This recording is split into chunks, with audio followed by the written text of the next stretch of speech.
সারাদিন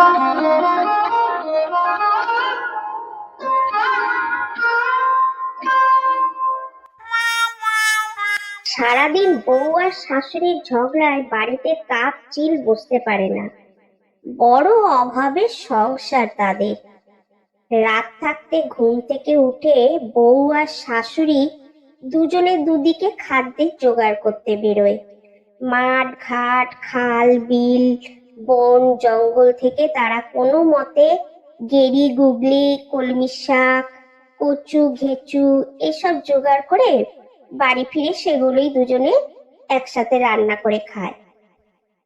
আজ ওপাড়ার বোস বাড়িতে ছেলের বিয়ে উপলক্ষে কাঙালি ভোজনে বউ শাশুড়ি দুজনে একসাথে খেতে বসেছে। কতদিন পর আবার দুজনের পাতেই মাছ পড়েছে।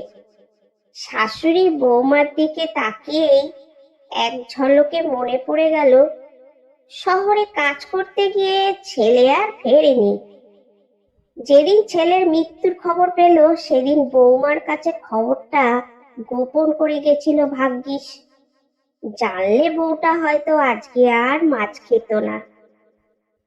শাশুড়ি মনে মনে বলল, আহারে বৌমা, খাও খাও মাছ খাও। কবে আবার পেট ভরে মাছ ভাত খাওয়া জুটবে কে জানে।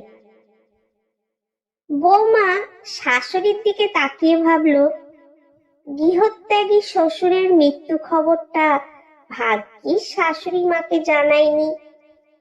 বউ মনে মনে বলল, মাছটা খাও মা, বহুদিন আমরা মাছের স্বাদ পাইনি, পেট ভরে খেতেও পাই না।